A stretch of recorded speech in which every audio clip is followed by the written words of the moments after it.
নমস্কাৰ বন্ধুসকল, স্বাগত জনাইছোঁ নতুন এক ভিডিঅ'ৰ মাজলৈ আৰু আশা কৰিছোঁ আপোনালোকে সকলোৱে ভালে আছে। বন্ধুসকল, আপোনালোকক এই ভিডিঅ'টিৰ জৰিয়তে ভেন্দি খেতিত দেখা দিয়া যিবোৰ ৰোগ বেমাৰ, ব্যাধি আৰু পোকৰ যি সমস্যা, সেইবোৰৰ বিষয়ে A to Z সকলোবোৰ কথা আপোনালোকক মই জৈৱিক আৰু ৰাসায়নিকভাৱে কেনেধৰণৰ সমাধান কৰিব পাৰি সেই বিষয়ে আপোনালোকক মই জনাবলৈ চেষ্টা কৰিম। ভিডিঅ' আৰম্ভ কৰাৰ আগতে আপোনালোকক এটা কথা জনাই দিব বিচাৰিছোঁ, আপোনাৰ ভেন্দি খেতিৰ বিষয় লৈ ইতিমধ্যে আপোনাৰ আৰু এটা ভিডিঅ' আপোনাৰ আছে, সেয়া হ'ল আপোনাৰ ফাৰ্ষ্ট পাৰ্ট হিচাপত আপোনাৰ বনাই ৰখা হৈছে, য'ত নেকি আপোনাৰ ভেন্দি খেতি কেনেধৰণৰ কৰিব লাগে, কেনেধৰণৰ মাটি নিৰ্বাচন কৰিব লাগে, কেনেধৰণৰ সাৰ প্ৰয়োগ কৰিব লাগে সেই বিষয়ে যদি আপুনি জানিব বিচাৰে তেতিয়াহ'লে আপোনাৰ ইয়াতে ডিছক্ৰিপশ্যনত আপোনাৰ সেই ভিডিঅ'টোৰ লিংক দি দিম, ইয়াত আপুনি গৈ পেলাই চাই ল'ব পাৰিব, নতুবা আপোনাৰ ফাৰ্ষ্ট কমেণ্টত মই আপোনাৰ সেই ভিডিঅ'টোৰ লিংকটো দি দিম, আপুনি সেই আপোনাৰ লিংকত গৈ পেলাই আপুনি সেই ভিডিঅ'টো চাব পাৰিব। গতিকে বন্ধুসকল, আহক আজি ভিডিঅ'টো আৰম্ভ কৰোঁ। আৰু ভিডিঅ' আৰম্ভ কৰাৰ আগতে আপুনি এনেধৰণৰ ভিডিঅ' যদি চাই ভাল পায় তেতিয়াহ'লে দূৰ ভৱিষ্যতে আপুনি এনেধৰণৰ ভিডিঅ' আপডেট পাবলৈ কাৰণে চেনেলটি ছাবস্ক্ৰাইব কৰি পেলাই নটিফিকেশ্যন বেল দি অলপমান নিশ্চয় চিলেকশ্যন কৰি লওক, আৰু ভাল লাগিলে লাইক কৰিব, কমেণ্ট কৰিব আপোনালোকৰ মতামতি। তো আহক আজি ভিডিঅ'টো আৰম্ভ কৰোঁ। বন্ধুসকল, ফল বিন্ধা কৰা পোকৰ বিষয়ে জানো আহক। ক্ষতিৰ লক্ষণসমূহ: ফুলবোৰত সোমাই থাকে আৰু খাই, ফলৰ ওপৰত ঘূৰণীয়া ফুটা কৰে, পলুৱে ফলৰ ভিতৰত নিজৰ দেহা এফাল সোমাই দিয়ে। বন্ধুসকল, এই পোকৰ কণী, পুলু, লতা, মাখি এইকেইটা আমি চিনাক্তকৰণ আমি কেনেধৰণৰ কৰিব পাৰোঁ। কণীৰ ক্ষেত্ৰত আপোনাৰ গোলাকাৰ আৰু ক্ৰীম দৰে বগা ৰঙৰ থাকে আৰু এটা এটাকৈ থাকে। পুলু ক্ষেত্ৰত সেউজীয়া পৰা বাদামী ৰঙৰ হয় আৰু লেটাৰ ক্ষেত্ৰত আপোনাৰ ৰং বাদামী মাটি, পাত, গুটিত পোৱা যায়। পখিলা ক্ষেত্ৰত মাইকীবোৰ বাদামী হালধীয়া দাঁত পখিলাৰ দৰে হয়। মতা মহৰ ৰং সেটা সেউজীয়া আৰু ভি আকৃতিৰ চিহ্ন থাকে। বন্ধুসকল, এই পোকৰ সমস্যাৰ সমাধান আমি কেনেধৰণৰ কৰিব পাৰোঁ। 1 নম্বৰতে সংক্ৰমিত ফল আৰু ডাঙৰ হোৱা পুলু সংগ্ৰহ কৰি ধ্বংস কৰি দিব লাগে। 2 নম্বৰতে কণী ভেন্দি গছত নপৰিবৰ বাবে 40 দিন পুৰণি আমেৰিকান ওখ মেৰিগ'ল্ড বা নাৰ্জী পুলি প্ৰতি 10 শাৰী ভেন্দিত 1 শাৰীকৈ লগাব লাগে। 2 নম্বৰত প্ৰতি বিঘাই 2টামান ফৰমেন ফান্দ স্থাপন কৰিব লাগে। 3 নম্বৰত বিঘাই প্ৰতি 30 কিলোগ্ৰাম নিমৰ খলিহৈ ভেন্দি গজাৰ পাছতে প্ৰয়োগ কৰিব লাগে। 30 দিনৰ পিছত পুনৰ দুবাৰ প্ৰয়োগ কৰিব লাগে। 5 নম্বৰতে বেচিলাছ থুৰেনজেনচিছ 2 গ্ৰাম প্ৰতি লিটাৰ পানীত 32 গ্ৰামত 16 লিটাৰ টেংকত মিহলাই স্প্ৰে কৰিব লাগে। যদি আপোনাৰ ঘৰত বা ওচৰত মৌ পালন বা এৰী পালন কৰে তেন্তে ইয়াক ব্যৱহাৰ কৰিব নালাগে। 6 নম্বৰতে ট্ৰাইগ্ৰাম চিলনিছ বা ট্ৰাইগ্ৰাম ব্ৰেচিলিয়নিছ ফুল ফুলাৰ লগে লগে 20,000 মান কণী প্ৰতি বিঘাত মেলিব লাগে। 7 দিনৰ মূৰে মূৰে আকৌ দিব পাৰে। 7 নম্বৰতে আজাদি ৰেক্টিং 1% EC 2 মিলিলিটাৰ প্ৰতি লিটাৰ পানীত 32 মিলিলিটাৰ 16 লিটাৰ টেংকত মিহলাই স্প্ৰে কৰিব লাগে। বন্ধুসকল, ৰাসায়নিকভাৱে আমি কেনেধৰণে এই পোকৰ সমস্যা সমাধান কৰিব পাৰোঁ সেই বিষয়ে জানো আহক। ৰাসায়নিকভাৱে নিয়ন্ত্ৰণ কৰিবলৈ যাওঁতে আমি এটা কথা মনত ৰাখিব, ফুল ফলাৰ পাছত ৰাসায়নিক দ্ৰব্য স্প্ৰে কৰিলে ফল কম পোৱা যায় আৰু লগতে ফল খোৱা স্বাস্থ্যকৰ পক্ষে ক্ষতিকাৰক হয়। 1 নম্বৰতে ফুচালনি 35% EC 20 মিলিলিটাৰ প্ৰতি 16 লিটাৰ টেংকত মিহলাই স্প্ৰে কৰিব পাৰি। 2 নম্বৰতে ইমা মেক্টিং ব্ৰেনজুট 5% SG 5 গ্ৰাম প্ৰতি 16 লিটাৰ টেংকত মিহলাই স্প্ৰে কৰিব পাৰি। 3 নম্বৰতে আপোনাৰ কুইনাল ফোচ 25% EC 16 মিলিলিটাৰ প্ৰতি 16 লিটাৰ টেংকত মিহলাই স্প্ৰে কৰিব পাৰি। ফল আৰু ডাল বিন্ধা কৰা পোকৰ বিষয়ে জানো আহক। ক্ষতিৰ লক্ষণসমূহৰ বিষয়ে প্ৰথমতে জানি লওঁ। আগলি ডালবোৰ মৰহি যায় আৰু হালি পৰে। 2 নম্বৰতে কলি আৰু ফুল সৰি পৰে। 3 নম্বৰতে ফল মূল আৰু গছত ফুটা কৰে। 4 নম্বৰতে ফলৰ বিকৃত ৰূপ হয় আৰু বজাৰ পাবলৈ দিগদাৰ হয়। বন্ধুসকল, চিনাক্তকৰণ আমি কেনেধৰণৰ এই পোকটো আমি চিনাক্ত কৰিব পাৰোঁ সেই বিষয়ে জানো আহক। ই ভেটেলা কণী ক্ষেত্ৰত আপোনাৰ আকাশ নীলা ৰঙৰ হয়। পলু ক্ষেত্ৰত আপোনাৰ বাদামী ৰঙৰ আৰু পিঠিত বগা ৰেখা আৰু পেটত সেটা হালধীয়া থাকে। 3 নম্বৰতে পৰিণত আগফালৰ পাখি সেটা আৰু মাজত সেউজীয়া আঁচ থাকে। ইনচুলুনা পলুৰ ক্ষেত্ৰত আপোনাৰ বাদামী ৰঙৰ আৰু পিঠিত বগা মধ্যম ৰেখা দেখা যায়। লেটাৰ ক্ষেত্ৰত আপোনাৰ বাদামী আৰু ডাঙৰ আকৃতিৰ হয়। পৰিণতত আপোনাৰ আগফালৰ পাখি ৰূপালী সেউজীয়া হয়। বন্ধুসকল, আমি কেনেধৰণৰ এই পোকটি আমি নিয়ন্ত্ৰণ কৰিব পাৰোঁ সেই বিষয়ে জানো আহক। সংক্ৰমিত ফল আৰু ডাঙৰ হোৱা পুলু সংগ্ৰহ কৰি ধ্বংস কৰিব লাগে।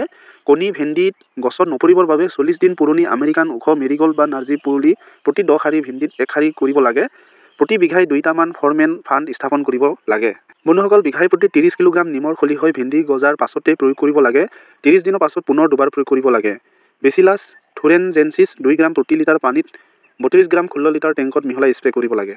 বন্ধুসকল, ৰাসায়নিকভাৱে আমি কেনেধৰণৰ এই সমস্যাৰ সমাধান কৰিব পাৰোঁ সেই বিষয়ে জানো আহক। আপোনাৰ ফল বিন্ধা পোক আমি যেনেধৰণৰ সমস্যাটি সমাধান কৰিব পাৰোঁ ঠিক তেনেধৰণে আপোনাৰ জৈৱিক আৰু ৰাসায়নিকভাৱেও এই সমস্যাও আমি তেনেধৰণৰে আমি সমাধান কৰিব পাৰোঁ। 1 নম্বৰতে আপোনাৰ ফচালনি 35% EC 20 মিলিলিটাৰ প্ৰতি 16 লিটাৰ টেংকত মিহলাই স্প্ৰে কৰিব লাগে। 2 নম্বৰতে আপোনাৰ ইমা মেক্টিং বেনজনেট 5% SG 5 গ্ৰাম প্ৰতি 16 লিটাৰ টেংকত মিহলাই স্প্ৰে কৰিব লাগে। 3 নম্বৰতে আপোনাৰ কুইনাল ফোচ 25% EC 16 মিলিলিটাৰ প্ৰতি 16 লিটাৰ টেংকত মিহলাই স্প্ৰে কৰিব লাগে। 3 নম্বৰতে হ'ল আপোনাৰ বগামাখি। বন্ধুসকল, বগামাখি আমি কেনেধৰণৰ চিনাক্ত কৰিব পাৰোঁ সেই বিষয়ে জানো আহক। আপোনাৰ পৰিণত বগামাখি হৈছে 1.5 পৰা আপোনাৰ 2 মিলিমিটাৰ দীঘল ডেউকা থকা সৰু সৰু ঢকঢকীয়া বগামাখি। 2 নম্বৰতে ই এবিধ কোমল শৰীৰৰ চুহি খোৱা পোক আৰু সৰু সৰু বগা তিনিকোণীয়া দেখা যায়। প্ৰায়ে গছৰ তলৰ ফালে একেলগ হৈ থাকে। অপৰিণত অৱস্থাত বগা মাখিবোৰক সেটা হালধীয়া ধৰণৰ দেখি পোৱা যায়। আপোনাৰ ৰস শুহি খোৱা সময়ত ই পোকে এৰা ৰসত এবিধ ক'লা বৰণৰ ভেঁকুৰ গজে। ই গছৰ পাতত খাদ্য তৈয়াৰ কৰাত বাধা সৃষ্টি কৰে। বন্ধুসকল, বগা মাখিয়ে কেনেধৰণৰ ক্ষতি সাধন কৰে সেই বিষয়ে জনোৱা হওক। বগা মাখিয়ে ভেন্দি গছৰ পাতৰ শিৰাবোৰ খাই গছৰ খাদ্যবোৰ আঁতৰাই আনে। ফলত ভেন্দি গছ দুৰ্বল হৈ পৰে আৰু সালোক সংশ্লেষণ কৰিব নোৱাৰা হয়। পুষ্টিকৰ খাদ্যৰ অভাৱত পাতবোৰ মৰহি সেটা আৰু হালধীয়া হ'ব পাৰে। 2 নম্বৰতে আটাইতকৈ ডাঙৰ অসুবিধাটো হৈছে ইহঁতে হালধীয়া শিৰাৰ মোজাইক ভাইৰাছৰ YVMV কঢ়িয়াই আনে। বন্ধুসকল, এনেধৰণৰ সমস্যা হ'লে আপুনি কেনেধৰণৰ সমাধান কৰিব পাৰিব? হালধীয়া আঠা থকা ফান বিঘাত 2 বা 3টা ব্যৱহাৰ কৰিব লাগে। পথাৰখন পৰিষ্কাৰ কৰি ৰাখিব লাগে। 3 নম্বৰতে আপোনাৰ পদিনাৰ গোন্ধত এই পোক আঁতৰি যায়, গতিকে পদিনাৰ খেতি ওচৰতে কৰিলে ভাল ফল পোৱা যায়। বন্ধুসকল, আমি যদি জৈৱিকভাৱে নিয়ন্ত্ৰণ কৰিবলৈ যাওঁ তেতিয়াহ'লে আপোনাৰ বিয়াওভেৰিয়া বেচিনা 80 মিলিলিটাৰ 16 লিটাৰ টেংকত পৰিষ্কাৰ পানীত মিহলাই স্প্ৰে কৰিব লাগে। লগতে আপোনাৰ নিম তেল ব্যৱহাৰ কৰিলেও সুফল পোৱা যায়। বন্ধুসকল, ৰাসায়নিকভাৱে আমি এই সমস্যা কেনেধৰণৰ সমাধান কৰিব পাৰোঁ সেই বিষয়ে জনোৱা হওক। আপোনাৰ ৰাসায়নিক নিয়ন্ত্ৰণ কৰাৰ আগতে মই আপোনালোকক এটা কথা কৈ দিব বিচাৰিছোঁ বা আপোনালোকে এই কথা মনত ৰাখিব। ফুল ফুলাৰ পাছত ৰাসায়নিক দ্ৰব্য স্প্ৰে কৰিব নালাগে বা আপোনাৰ ফল চিঙাৰ 2 সপ্তাহৰ আগৰ পৰা ব্যৱহাৰ কৰিব নালাগে। 1 নম্বৰতে হ'ল আপোনাৰ ফোচালন 35% EC 20 মিলিলিটাৰ প্ৰতি 16 লিটাৰ টেংকত মিহলাই স্প্ৰে কৰিব লাগে। 2 নম্বৰতে আপোনাৰ ইমিডে ক্ল'ৰ'প্ৰিড 17.8% EC 16 মিলিলিটাৰ প্ৰতি 16 লিটাৰ টেংকত মিহলাই স্প্ৰে কৰিব লাগে। 3 নম্বৰতে আপোনাৰ থিয়া মেট্ৰক্সম 35% WG 8 গ্ৰাম প্ৰতি 16 লিটাৰ টেংকত মিহলাই স্প্ৰে কৰিব লাগে। 4 নম্বৰত আপোনাৰ কুইনেল ফ'ছ 25% EC 16 মিলিলিটাৰ প্ৰতি 16 লিটাৰ টেংকত মিহলাই স্প্ৰে কৰিব পাৰি। মোৱা পোক। বন্ধুসকল, ইয়াৰ লক্ষণসমূহ হ'ল আপোনাৰ উৰহৰ দৰে পাতৰ আগলি বা কোমল পাতৰ তলত থুপ খাই থাকে। 2 নম্বৰতে আপোনাৰ কোমল ডাল আৰু পাতৰ পিঠিৰ তলত আক্ৰমণ কৰে। 3 নম্বৰত আপোনাৰ পাতবোৰ কুটি কুটি খায়। 4 নম্বৰত গছ নাবাঢ়া হয়। 5 নম্বৰত আপোনাৰ ৰস এৰি দিয়াৰ বাবে ছাইজাতীয় দ্ৰব্যৰ পাতত ভৰি পৰে। চিনাক্তকৰণ। বন্ধুসকল, আমি কেনেধৰণৰ এই পোকটি চিনাক্তকৰণ কৰিব পাৰোঁ? 1 নম্বৰতে আপোনাৰ কোমলীয়া অৱস্থাত পাতৰ তলৰ অংশত হালধীয়া বা সেউজীয়া বাদামী ৰঙৰ দেখা যায়। পৰিণত অৱস্থাত আপোনাৰ সেউজীয়া বাদামী কোমল শৰীৰ আৰু সৰু পোক থাকে। বন্ধুসকল, মোৱা পোকৰ সমস্যা আমি কেনেধৰণৰ নিয়ন্ত্ৰণ কৰিব পাৰোঁ? মোৱা পোকে আক্ৰমণ কৰা ভেন্দিৰ আগলি অংশ ছিঙি ধ্বংস কৰি পেলাব লাগে। জৈৱিকভাৱে নিয়ন্ত্ৰণ কৰিবলৈ কাৰণে নিমৰ পৰা তৈয়াৰ কৰা তেল স্প্ৰে কৰিব লাগে। বন্ধুসকল, ৰাসায়নিকভাৱে নিয়ন্ত্ৰণ কৰিবলৈ কাৰণে আমি কি কৰিব লাগিব সেই বিষয়ে জনোৱা হওক। আপোনাৰ ৰাসায়নিকভাৱে আমি নিয়ন্ত্ৰণ কৰিবলৈ যাওঁতে ফুল ফুলাৰ পাছত ৰাসায়নিক দ্ৰব্য স্প্ৰে কৰিব নালাগে বা আপোনাৰ ফল চিঙাৰ 2 সপ্তাহৰ আগত আপোনাৰ ব্যৱহাৰ কৰিব নালাগে। 1 নম্বৰতে আপোনাৰ ইমাডেক্ল'ৰ'প্ৰিড 17.8% EC 16 মিলিলিটাৰ প্ৰতি 16 লিটাৰ টেংকত স্প্ৰে কৰিব লাগে। 2 নম্বৰতে আপোনাৰ এচিটেম্পেৰিড 20% SP 8 গ্ৰাম প্ৰতি 16 লিটাৰ টেংকত মিহলাই স্প্ৰে কৰিব লাগে। 3 নম্বৰত আপোনাৰ ডেমেথড 30% EC থকা কীটনাশক 16 লিটাৰ পানীত 4 মিলিলিটাৰ মিহলাই পাতত স্প্ৰে কৰিব লাগে। পাত মেৰুৱা পোক। ক্ষতি কৰা লক্ষণসমূহ হ'ল আপোনাৰ এই পোকে আক্ৰমণ কৰিলে পাতবোৰ ঘেৰ খাই পৰে। 2 নম্বৰ পাতৰ সেউজীয়া নাইকিয়া কৰি পাতৰ ভিতৰতে খাই থাকে। 3 নম্বৰত পাত খৰিব পাৰে। চিনাক্তকৰণ। বন্ধুসকল, পলু ক্ষেত্ৰত আপোনাৰ জিলিকি থকা সেউজীয়া মূৰ আৰু ডিঙিত ঢালযুক্ত থাকে। পৰিণত অৱস্থাত আপোনাৰ হালধীয়া দেউকাত বাদামী ৰঙৰ ঢৌ খোলা চিন থাকে। নিয়ন্ত্ৰণ। বন্ধুসকল, এই পোক আক্ৰমণ কৰিব পৰা বেলেগ উপতীৰ্ণ ধ্বংস কৰি পেলাব লাগে। ভেন্দি খেতিৰ পাছত পথাৰত ৰৈ যোৱা অংশ নষ্ট কৰিব লাগে। ভেন্দি খেতিৰ মাজত মাকৈ খেতি কৰিব লাগে।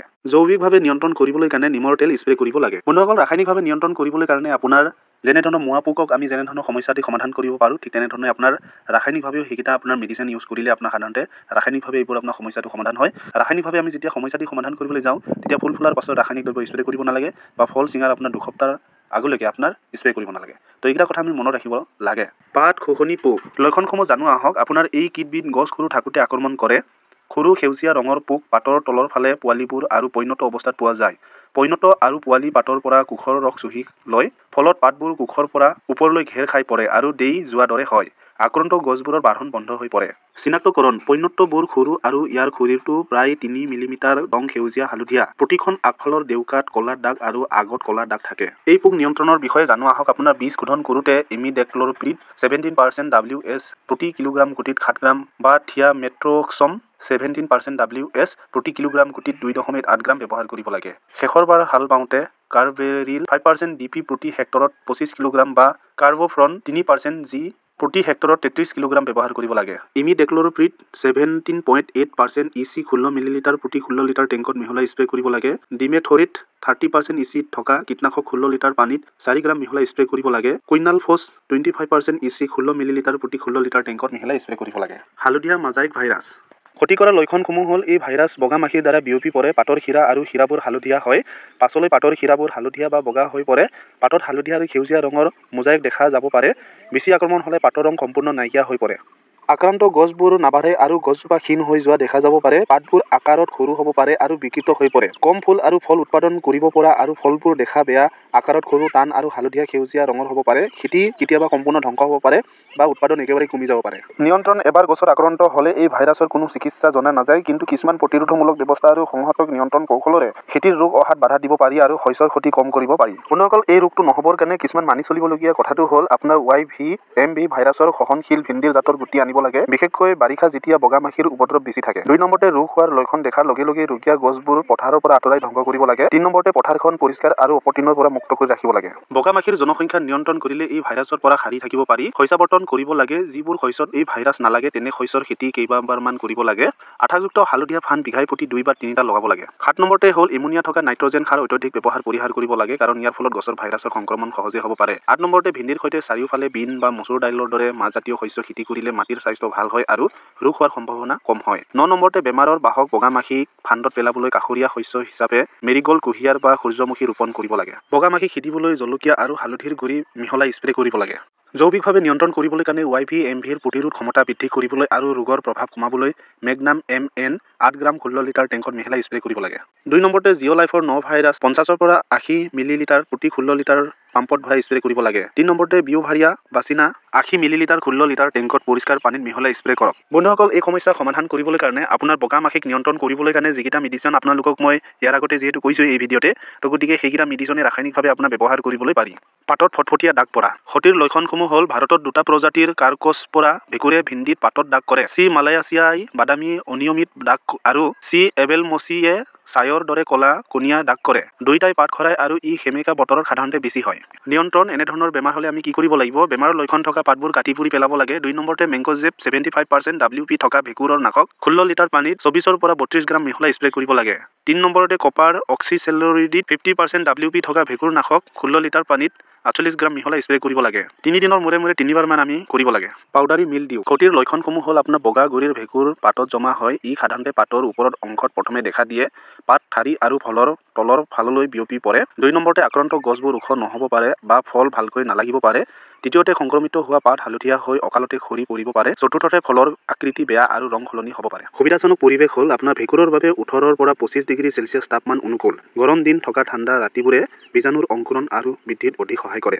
2 নম্বৰতে মধ্যমীয়া আৰ্দ্ৰতা প্ৰায় 50 পৰা 70% বীজাণু বিয়পি পৰা আৰু অংকুৰণ হোৱাৰ সুবিধা দিয়ে। নিয়ন্ত্ৰণ: এই ভেঁকুৰ প্ৰতিৰোধ জাত বাছি লওক। 2 নম্বৰতে গছত মাজত সঠিক ব্যৱধান থাকিলে বায়ুৰ পৰিবহণ উন্নত হয়, যাৰ ফলত আৰ্দ্ৰতাৰ মাত্ৰা হ্ৰাস পায় আৰু ভেঁকুৰ বৃদ্ধি নহয়। 3 নম্বৰতে গছবোৰে পৰ্যাপ্ত পৰিমাণৰ সূৰ্যৰ পোহৰ পোৱাটো দৰকাৰ। 4 নম্বৰতে নিয়মিতভাৱে গছৰ পৰা বেমাৰী পাত আৰু ডাল আঁতৰাই দিব লাগে, যাৰ ফলত বায়ুৰ সঠিক প্ৰৱাহ নিশ্চিত হয় আৰু ৰোগ বিস্তাৰ ৰোধ হয়। বন্ধুসকল, ৰাসায়নিকভাৱে এই ৰোগ প্ৰতিৰোধ কৰিবলৈ কাৰণে আপোনাৰ ডিফিনোকনাজুলি 25% EC থকা ভেঁকুৰনাশক 16 লিটাৰ পানীত 20 মিলিলিটাৰ মিহলাই স্প্ৰে কৰিব লাগে। 2 নম্বৰতে আপোনাৰ এজ'চিষ্টৰবিন 18.2% প্লাছ ডিফেনোকলজলি 11.5% AC ভেঁকুৰনাশক 16 লিটাৰ পানীত 48 গ্ৰাম মিহলাই স্প্ৰে কৰিব লাগে। 3 নম্বৰতে আপোনাৰ ছালফাৰ 80 WPৰ 2 পৰা 4 গ্ৰাম প্ৰতি লিটাৰ পানীত বা 32 পৰা 64 গ্ৰাম প্ৰতি 16 লিটাৰ পাম্পত মিহলাই স্প্ৰে কৰিব লাগে। 4 নম্বৰতে প্ৰপিকনালজি 25 EC 24 মিলিলিটাৰ 16 লিটাৰ পানীত মিহলাই স্প্ৰে কৰিব লাগে। পুলিৰ গুৰি পচি লেৰেলি যোৱা: ক্ষতিৰ লক্ষণ: 1 নম্বৰতে পুলি গজাৰ আগত বা পাছত দুয়োটা সময়তে হ'ব পাৰে। 2 নম্বৰ পুলি গজি উঠাৰ আগতে ই মৰি যায়। 3 নম্বৰত পুলিবোৰ গুৰি অংশ ক্ষীণ হৈ পচিবলৈ ধৰে আৰু পুলিটো লেৰেলি যায়। সুবিধাজনক পৰিৱেশ হ'ল ঠাণ্ডা, অত্যধিক সেমেকা বতৰ, তিতা আৰু টান মাটি আৰু অতি ঘনকৈ সিঁচা গুটি ইয়াৰ কাৰক হ'ব পাৰে। নিয়ন্ত্ৰণ: বাৰিষা মাটি দকৈ চহাব লাগে আৰু গুৰি কৰিব লাগে। 2 নম্বৰত মাটিত নিমৰ খলিকৈ প্ৰয়োগ কৰিব লাগে।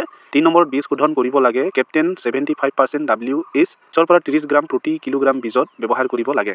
3 নম্বৰতে জৈৱিকভাৱে ট্ৰাইক'ডাৰ্মা ভিৰিডি 3 পৰা 4 গ্ৰাম প্ৰতি কিলোগ্ৰাম বীজ শোধনৰ বাবে ব্যৱহাৰ কৰিব পাৰি। ইয়াৰ উপৰিও পুলিৰ গুৰিৰ অংশৰ মাটিত কেপ্টেইন 75 WH 300 গ্ৰাম 130 লিটাৰ পানীত মিহলাই স্প্ৰে কৰিব লাগে। বন্ধুসকল, ক্ষমা বিচাৰিছোঁ, ভিডিঅ'টি আপোনাৰ বহুতো দীঘল হৈ গ'ল। এনেকুৱা এটা বিষয় নাই যোনটো নেকি আপোনালোকক ক'ব নালাগে, তো গতিকে গোটেইখিনি কথা আপোনালোকক জনাবলৈ কাৰণে মই চেষ্টা কৰিলোঁ। যদি কিবা কথা আপোনাৰ থাকি গৈছে বা আপোনালোকে যদি কিবা কথা জানিবলগীয়া আছে, তেতিয়াহ'লে কমেণ্ট কৰিব, মই ৰিপ্লাই দিবলৈ কাৰণে নিশ্চয় চেষ্টা কৰিম। আৰু এনেধৰণৰ ভিডিঅ' দূৰ ভৱিষ্যতে পাবলৈ কাৰণে প্লিজ চেনেলটি ছাবস্ক্ৰাইব কৰি লওক। আপুনি শেষলৈকে সম্পূৰ্ণ ভিডিঅ'টি চোৱাৰ কাৰণে মোৰ ফালৰ পৰা বহুত বহুত ধন্যবাদ।